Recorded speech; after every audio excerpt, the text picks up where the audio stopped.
This lesson is going to talk about relations, functions, and assorted graphing issues. So in front of us we see a coordinate system, and in that system we know we've got the x-axis, which talks about horizontal coordinate, y-axis talking about the vertical coordinate. We talk about these things called relations, which are basically ordered pairs, so something like 1, 4, negative 7, 5. Those are all relations. The domain is the set of all first elements in the relation or the x values. The range is the set of all second elements in the relation or y values. So if I want to find the domain and range for this relation or this set of ordered pairs, the domain is the set of the x-valued numbers. So I have 4, negative 2, 2, and 0, while the range is the set of all the y values. So I have 3, 1, and negative 4. I don't need to list it twice. Once will do.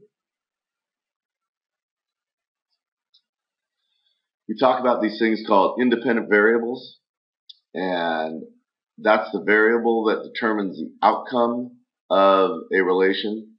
So when we talk about the independent variable, we talk about the x value. We talk about the dependent value. That's the value that depends on the x value plugged in. So when we talk about that, that's the y value. A function is a relation such that for every x there exists a unique y. What we also talk about when we talk about functions is, if we look at a set of points, and I have a point here, and a point here, and a point here, that's a function. Whereas if I have a set of points, and I have a point here, and a point here, this is not a function. Reason being, we have this thing called a vertical line test.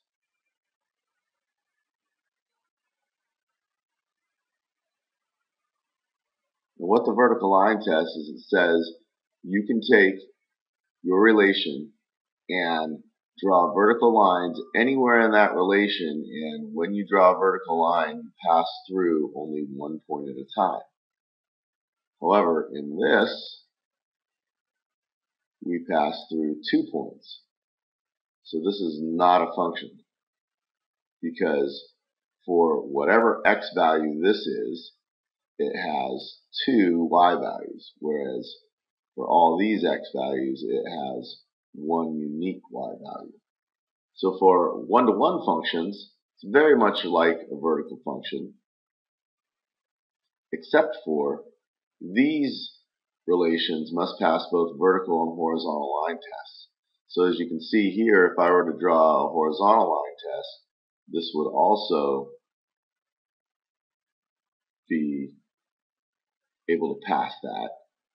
And this would too, but since it's not passing the vertical line test, it's not one-to-one.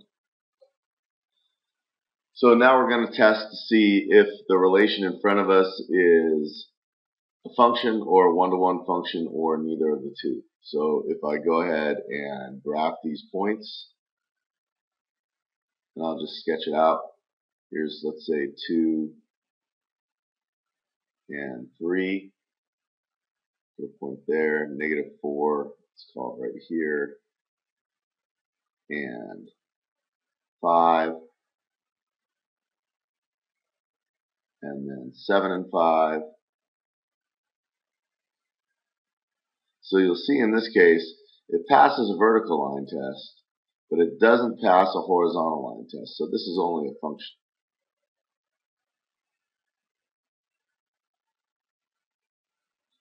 If we look at this line here, it's going to pass a vertical line test everywhere because it only passes 1 point, and it also passes a horizontal line test because it would only pass through 1 point on the curve for every horizontal line drawn.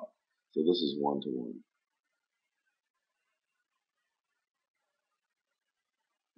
This graph here should be recognizable to you. It's an absolute value graph. We did these freshman year.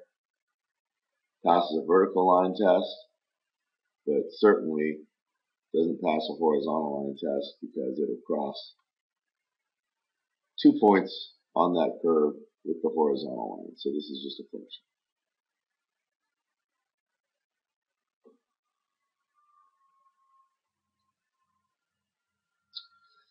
We talk about a couple of different types of functions. One is continuous, another is discrete. In a continuous function, the easiest way to think about this is you can draw the function without ever lifting your pencil from the graph. So this is a continuous function that passes a vertical line test. Discrete function is made up of a set of individual points. So clearly I can't draw this point, lift my pencil up, draw this point, lift my pencil up. That's why it's not continuous. Because every time you draw a new dot, you have to lift your pencil up. But it is a function because it passes a vertical line test. In this example, we're going to graph the relation and state whether or not it's a function, and after that, state whether it's discrete or continuous. So this is the equation, as we should know from algebra 1, of a line, but what we're going to do is we're just going to make a table of x and y values, and typically we throw in a few coordinates, take 0, 1, and 2, plug those in for x and find y. So when I plug in 0, I get 5, when I plug in 1, I get 3, when I plug in 2, I get 1. And then I graph those points. There's 5, 3, 2, and then this looks to be discrete in nature. However, if I was to plug in 1.1, 1.2, we'd get values for that. So these can actually be connected like so. Thus, not only is this a function, but it's a continuous function.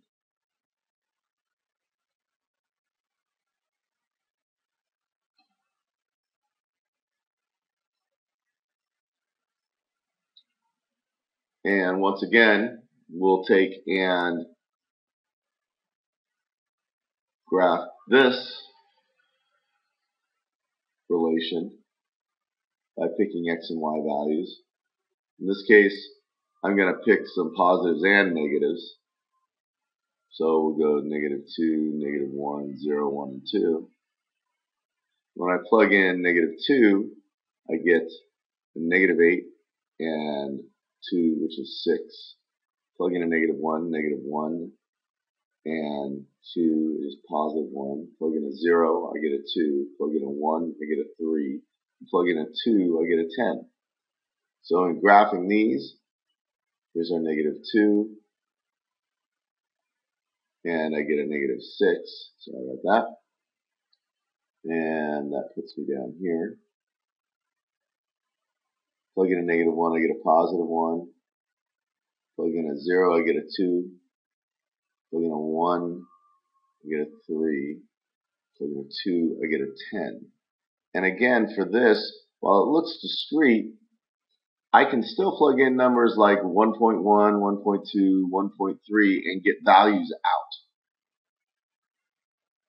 So you may be wondering, well then what the heck is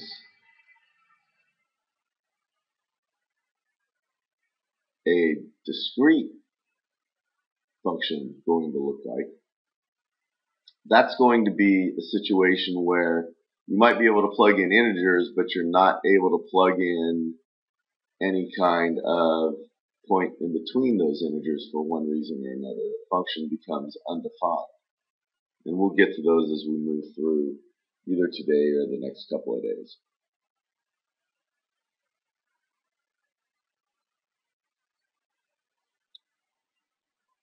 Function notation, again, we talked a little bit about this freshman year.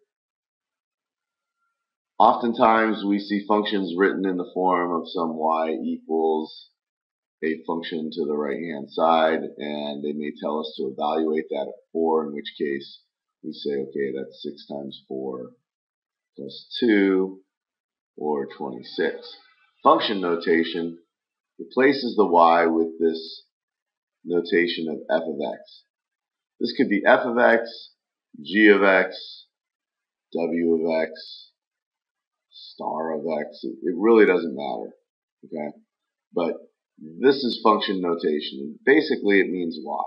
And it says evaluate f of 4, which means basically f of 4 is just the problem. It tells you to take the 4 as your x value, substitute it in, and again you get 26. So it's the same problem. So here's an example. Function of x is equal to 3x squared minus 5. Find f of 4. So once again, 4 is my x value, and this just tells me what to substitute. So I have 3 times 4 squared minus 5. I do my order of operations, which says take my exponent first. So that's 3 times 16 minus 5. I do my multiplications and divisions first. So that's 48 minus 5, or 43. And there's my answer.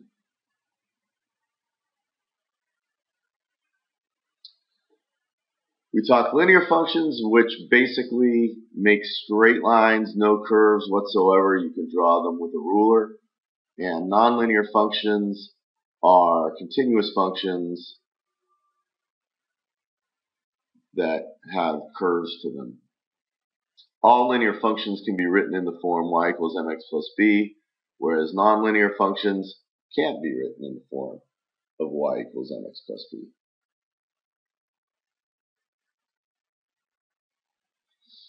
The standard form for a linear equation is ax plus by is equal to c. And a couple of things you need to note about this is a, b, and c have to be integers. There can't be any fractions, and there can't be any common factors. So this has to be reduced. For instance, if I had something like 4x plus 2y equals 10. There's a common factor of 2 here, which could be divided through the problem. So this would really reduce to 2x plus y equals 5, and then this would be in standard form. Right?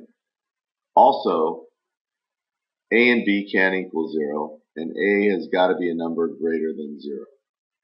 So if either of these two were negative numbers, you'd have to multiply the entire equation by a negative to make that a value positive. So here's an example of an equation that's linear. It's got an x and a y in it, but it's certainly not in standard form because it's not in ax plus by equals c form.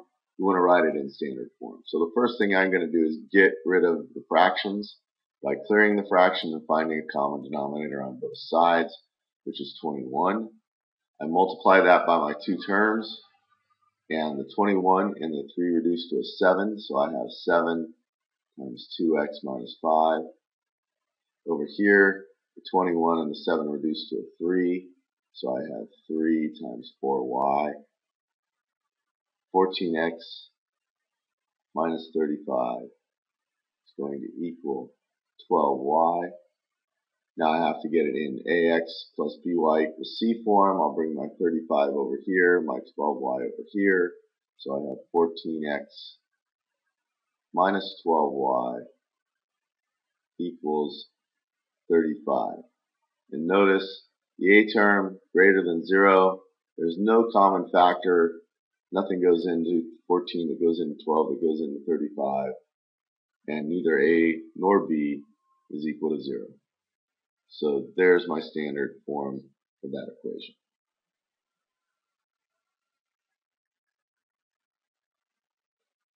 When we talk about intercepts, we typically talk about an x-intercept and a y-intercept. And an x and y-intercept are where a graph or a function hits the specific axis. So the x-intercept is where the graph hits the x-axis, and at every x-intercept, you'll know that the y value, since it's on this line, is equal to 0. at every y-intercept, you'll know that every x-intercept, or x-coordinate, is equal to 0. So if we had to find those, we'd take and set x or y equal to 0 depending on what we're trying to solve. Now whether we have a straight line or a nonlinear line, we can still set x equal to 0 or y equal to 0 to find my intercepts.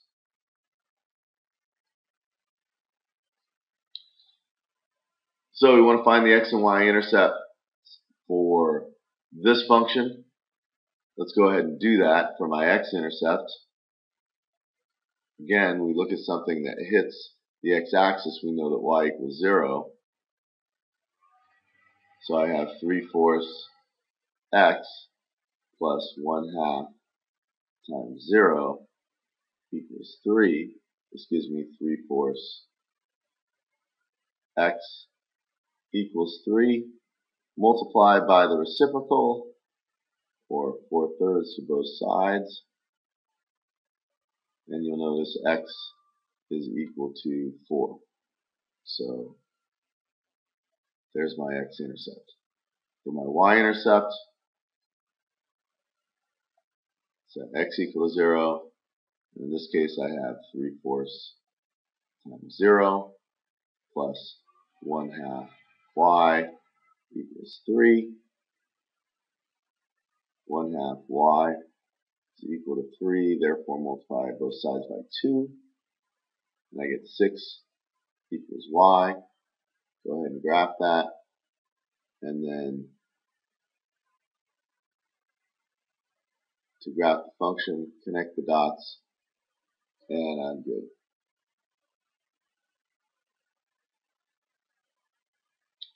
That's what we got for you today. Do the assigned problems for lesson 6. Fill out your lesson summary. We'll discuss more tomorrow. Thanks.